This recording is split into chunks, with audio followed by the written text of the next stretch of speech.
Welcome back to the channel, everybody. The American Ultras Talk. Thank you so much for tuning in. After what was a disaster for us, unfortunately, the USMNT is out of Copa America, and we're going to be bringing to you guys our full analysis of this match.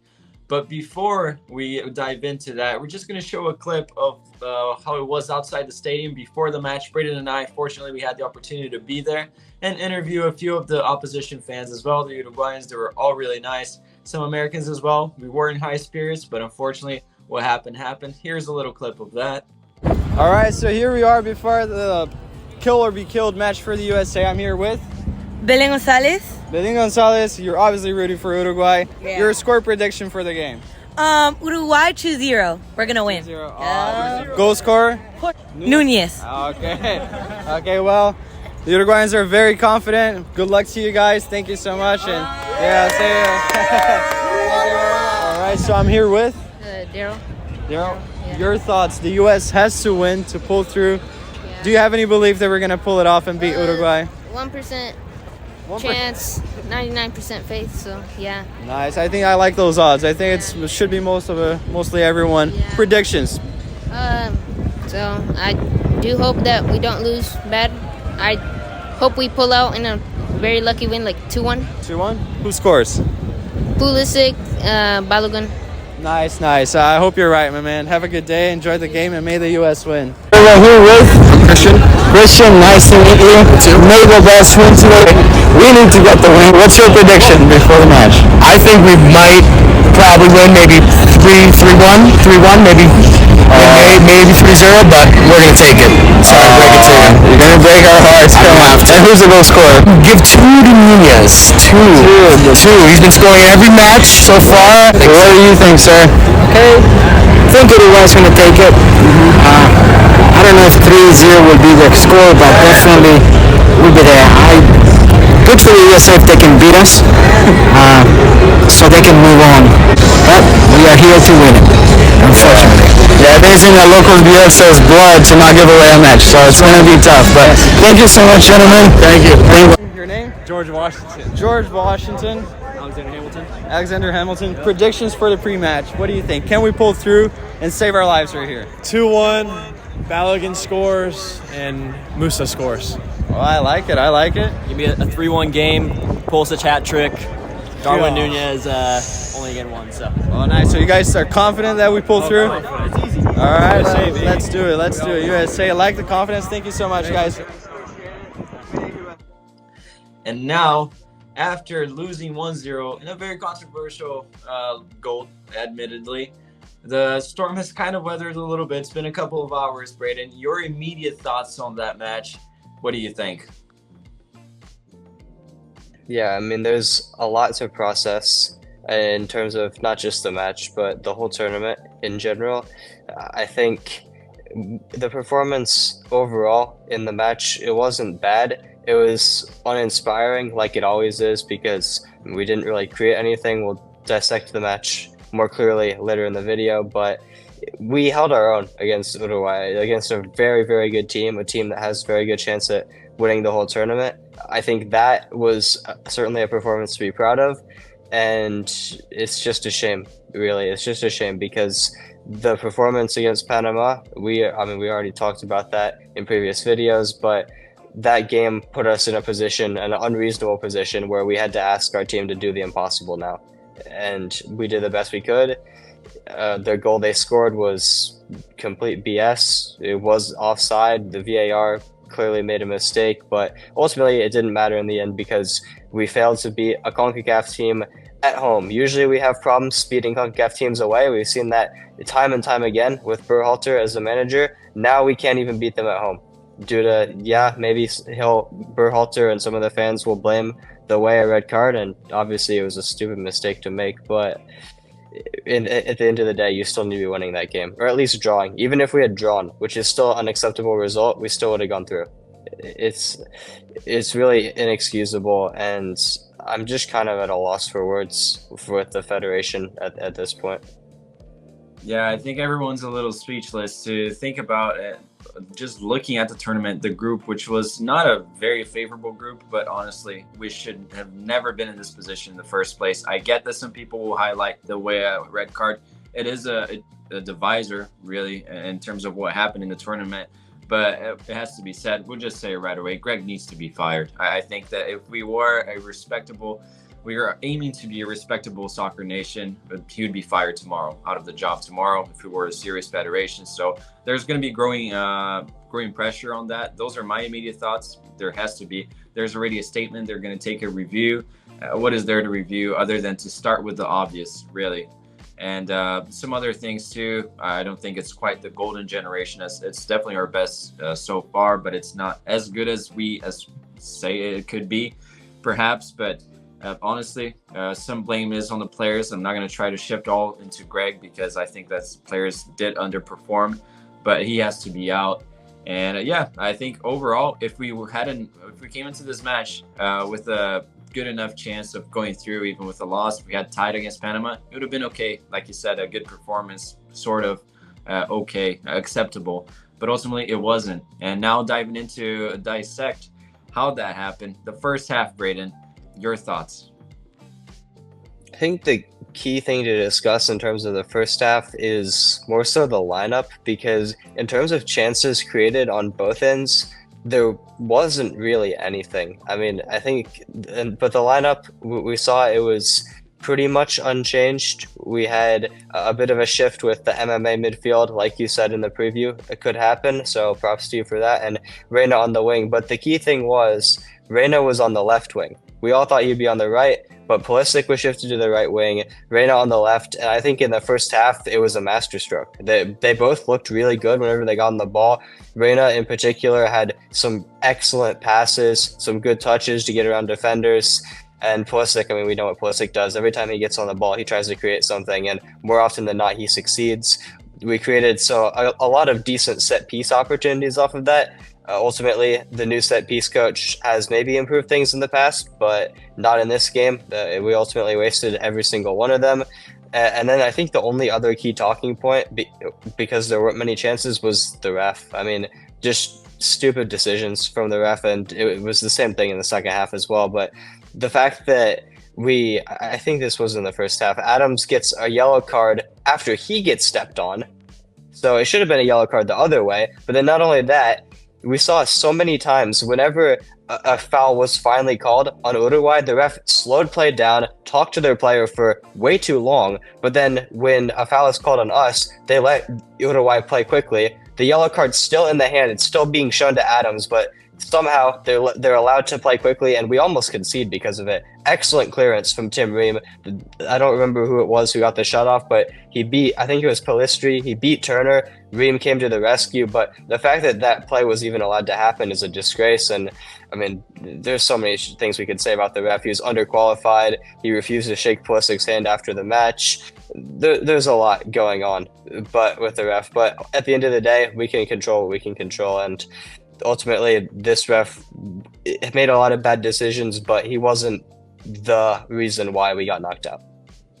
I agree. I mean, honestly, you hit the nail on the head right there. First half, very uneventful in terms of clear chances. I will say the Balogun going out changed a little bit. I will just say I think that was a bit of a major event during the match, because props to him. He's showing that he can play with his back towards goal and the hold-up play. He was helping Pulisic link up. I mean, we had two chances of putting in crosses where Roched came out really well. I think that props to him, and their defenders got away. But it seemed like we had the volume, the momentum, but not the final touch, the final pass to define the plays. And like you said, unbelievable from the ref. But I will take what Pulisic said as well. Doesn't want to talk too much about the ref, because although he was a major factor in the outcome of the match, ultimately the team didn't really create enough to pinpoint to say if the ref wasn't only there, then we would have gotten a result. I don't know. I agree with him. But moving on to the second half, I think a lot of people would take it 0-0 at halftime. We come out, and then second half happens. Your takeaways, Braden, from that half, where ultimately we ended up losing. Yeah, and I said this at halftime too when we were at the game. I was very concerned by the 0-0 halftime score because on the face of it, it was a very good performance. We held our own completely. I think you could even argue that we were the better team in the first half, if only slightly. But the fact that we probably had the best possible 45 minutes that we could against Uruguay and still somehow managed to not only not just score, we had zero opportunities to even score. Like you said, there was a couple bad crosses that went in straight to the keeper on the ground weak, but we didn't really test the keeper at all. There was no shots on target, nothing of the sort. And if that's our best 45 minutes and we can't even get even close to scoring, I knew the second half, I mean, Uruguay, we know the quality. They were eventually going to get a chance. They got a couple and ended up scoring off one that was very offside. Credit to Turner for making the original save off the first one, and then the rebound. I mean, Richards did kind of lose his man, but he was also at least half a foot offside. So I don't know how VAR somehow didn't see that. The fact that we have semi-automated offside in the Euros, which has been working great in that tournament, but we don't have it here in Copa America, doesn't say a lot of good things about CONMEBOL and their setup. I mean, CONMEBOL's kind of been a disaster for a while now. I mean, it speaks for itself. They're having their own tournament here in the US solely for money purposes. So not a great look for them, and it continues to be not a good look with the refs they're hiring, the pitch conditions, really everything about this tournament has been a little bit shaky in that aspect. But in the second half, I think there was a bit of a drop off. I think, like I said, I mean, we gave it our all for 45. It's not to say the boys weren't trying, but after that goal went in, we were completely defeated. And I think the biggest thing to take away from the second half is that as soon as Bolivia equalized against Panama, Greg put up his hands to signal to the players that it was 1-1 in the other game.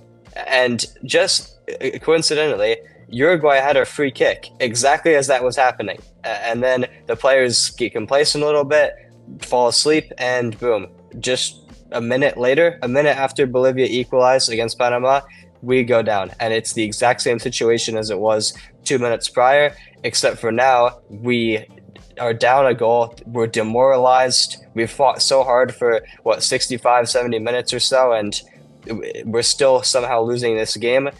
There's nothing really to give the players hope. And I think maybe if it was 0-0, if the offside call had been correctly given, maybe there would have been a little bit more of a belief because it still would have been a draw. We only would have needed one goal. But I think, I mean, this team has shown time and time again, we do not have the mentality to come back from down 2-1 or 1-0, come down from any sort of deficit. They don't have the mental fortitude to get by that adversity. Having it be 0-0, maybe it would have helped, maybe it wouldn't have, who knows. But I think it's very telling that Greg, especially since in the pregame press conference, he specifically mentioned that there would be communication between him and people that were higher up in the booths or whatever in terms of the scoreline. But he also said specifically there was no need for him to communicate with any of the players what the score was in the other game, and that we only had to focus on ourselves. And yet, when the opportunity arises, he does exactly the opposite. Lets them know the score, we get complacent, we concede, and at the end of the day, we're going out. At the end of the second half, there's not much to really discuss. I mean, we had a couple chaotic opportunities, but at the end of the day, I think all of the chances we had to finish, it was just a touch too many. I mean, we saw it from Haji, Malik Tillman, Josh Sargent, anyone who got the ball, they just took one touch too many, shoot first time, and Uruguay just won it more, which is crazy considering we were fighting for our lives. Like Pulisic said after the Panama game, we were fighting for our lives. They had already qualified, but they still wanted it more. They got to every 50-50 battle, especially at the end of the game. It's just a little unacceptable. And when you have three strikers on the pitch and you still can't even get a clear-cut chance, it's just really not a good sign for the attack. Yeah, absolutely. I mean, you already touched on one of the points where I think Greg showed his flaws. I mean, immediately being so happy, jumping up on the opportunity of stepping off the foot off the gas. You know, we don't really need a result. Let's rely on Bolivia. If you're relying on Bolivia to go through, you don't deserve to. It's as simple as that. I get that he could be excited, but why communicate that so eagerly right away? I mean, it had been like 20 seconds, like you said. Another point where that I want to highlight about Greg is, like we both said, and we've been saying it throughout the entire competition, when we have to rely on any tactical tactical repertoire for him to change a match or analyze and change things up, fix here and there. We saw what we saw. It took quite a while to get some subs in. When we saw that the rhythm was already a lot slower than the first half, which again, kind of understandable. The guys did put up a good fight in the first half. And then tactical changes were, what are tactics really? It's all heads to the wall. Pulisic dropping in at the 6. Insane, really. So, I mean, on the goal, I agree with you. I think that it was clearly offside. Somehow it got allowed. In hindsight, maybe it could have changed things around, but let's not give Greg any chance, or USSF any chance, to shift the blame right here and not point the finger to who has to be held accountable. It's not just because of the red card. It's not because of the offside. Ultimately, we should have enough talent. We have enough talent to do better than that, and now I have to rely on these little things that can sway and change things. Obviously, they're major keys, but it's not as if the rest of the product that we showed in Copa America is enough for him to stay. Just before we move on to our thoughts on the aftermath of it all, of this match, Braden, just want to ask you if you want to highlight any standouts on the individual side of the match. Any players that caught your eye? Well, first, I just want to reiterate something that I think you hinted at a little bit. I did say that maybe if it was 0-0, the offside had been correctly given, the players would have more belief. We wouldn't be down. There would be a little bit of motivation. I mean, we only need one goal. At the end of the day, we never know how that would have turned out. But the offside call, as egregious as it was, or the lack of offside, it was not the reason we went out. Even if that goal hadn't stood, it would have been 0-0. We would have drawn. Panama still won their game. They got the job done. Yeah, they conceded and were equalizing, but I mean, they took the lead very soon after, and ended up winning 3-1. They got their job done. Even if we drew with Uruguay, which is still a very impressive result, granted, we still would have been out. So that doesn't really impact anything in the grand scheme of things, as bad of a decision as it was at the time and still is. In terms of standouts, there's really not much. I mean, I think in the first half, Reina and Pulisic were at least lively. I think like I said, switching their wings was a good decision. However, in the second half, I think Uruguay kind of figured it out. Maybe we should have switched them back to how we originally thought they would be. Pulisic on the left, and I think you highlighted this actually so many times during the actual game. It seemed like all the play was going down the left, and I think it's just because we're used to having Pulisic and Jedi together on that side. Reina and Jedi's chemistry, you could tell it wasn't bad necessarily, but it wasn't all the way there in terms of what it would have been if Pulisic was on that side. I think maybe we should have switched them back. The only other standout, I think Tyler Adams was quite good. He was very unlucky to get the yellow. He was always winning duels. I mean, he was doing what Tyler Adams does, run around, be the destroyer. I think he did a pretty solid job. And Joe Scally, I just want to give him credit for the entire tournament he had. I mean, we'll have a video out in a couple of days having a deep dive into the whole tournament in terms of the USMNT perspective, but I think he had an incredible tournament, incredible friendlies before the tournament as well, and nobody really expected him to come in for Dest and do a good job, myself included, but I'll hold my hands up. Joe Scally, what a tournament. You're probably one of the only players who can hold your head high after this tournament, and especially he was injured. He was about to come off, and then he saw Shaq Moore with his jersey on, getting ready to come on. He saw the substitution board, and he was like, yeah, on second thought, I think I'm okay. I think I'll stay out there, take one for the team. So huge props to that, because if not, we would have had Shaq Moore ball, and it would have been absolutely horrible. So Scally's really the only one who I think I can give credit to.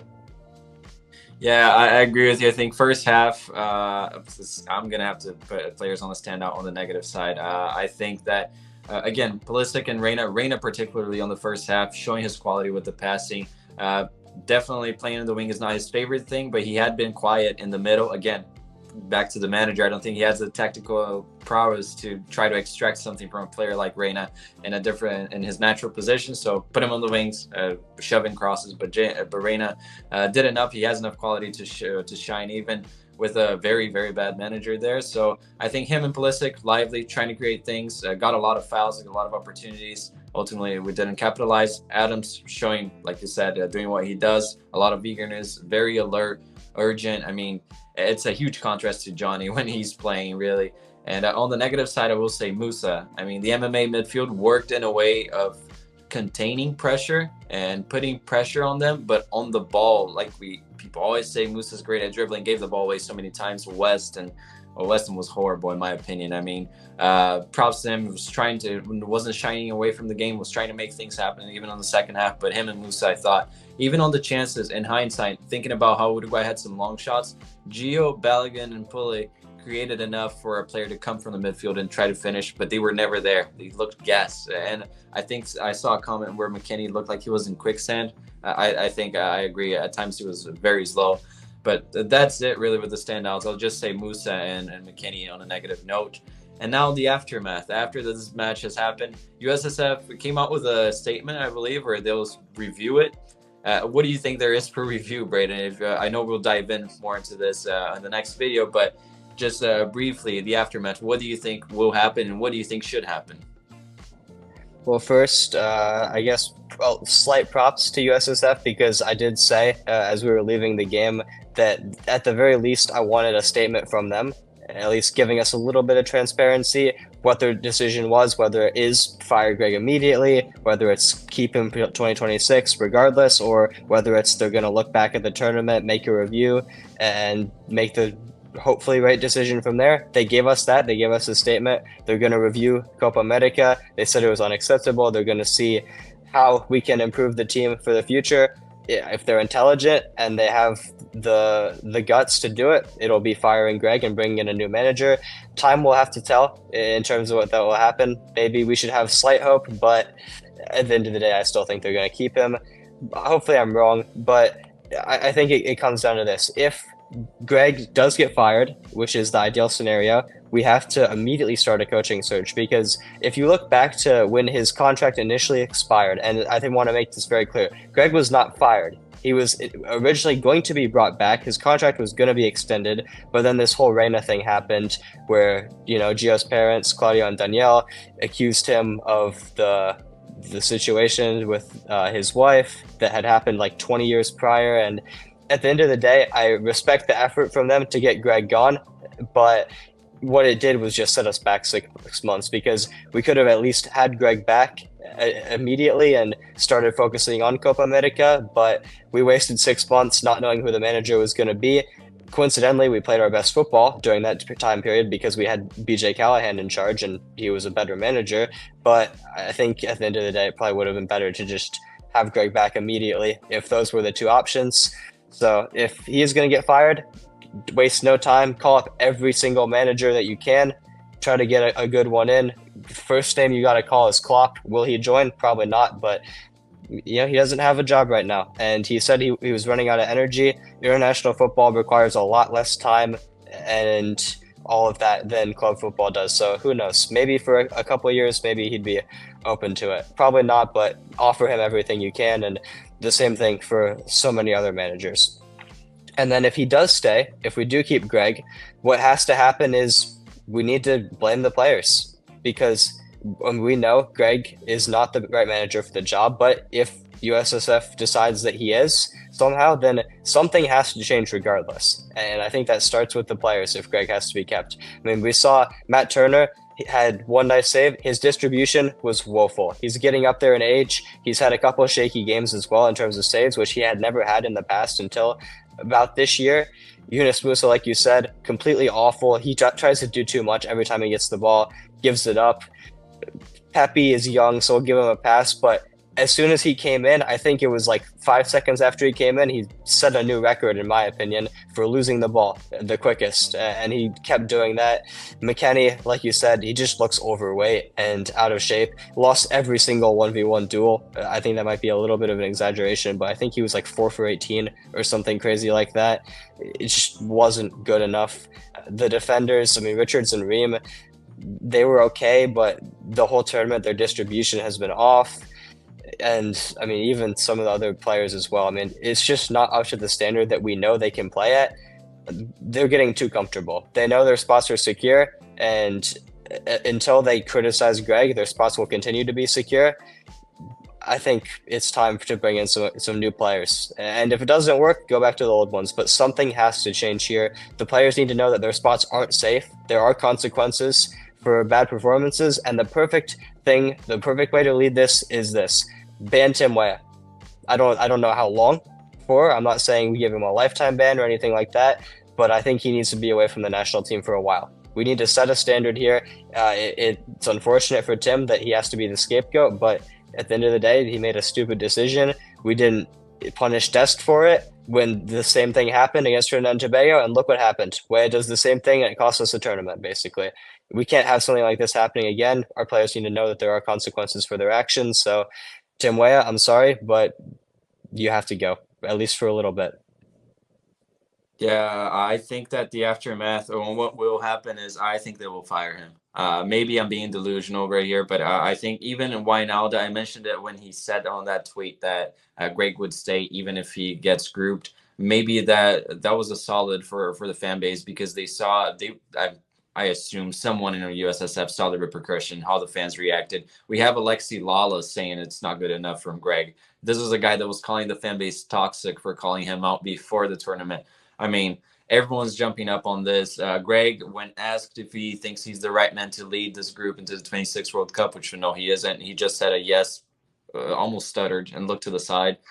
So I think they will fire him. I hope they do. I certainly hope they do. I think that it is the right thing to do. You can't really fire the player pool, so what do you have to do? So, I mean, fire the manager, and after that, in my opinion, the aftermath will be, honestly, your guess is as good as mine. Matt Crocker, last time around, conducted a worldwide search to end up with the same guy that he had previously.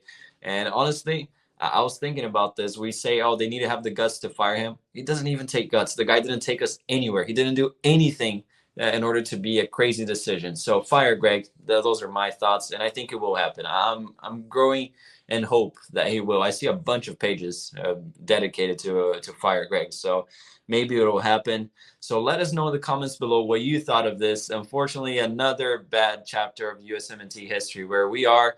If we're right, to my knowledge, we're the first country to host Copa America and get grouped. And unfortunately, well, Greg said that he wanted to change USMNT image to the rest of the world. I think maybe he did accomplish that, change it to the worst. So he broke a record. And let us know in the comments below what you thought of the analysis. And thank you so much for everyone that has been supporting us. We'll still, again, bring out content about Copa America and, again, have a full review of how the tournament went according to us. So stay tuned if you want to check that out. Make sure to like, subscribe, share with your friends, and we'll see you next time.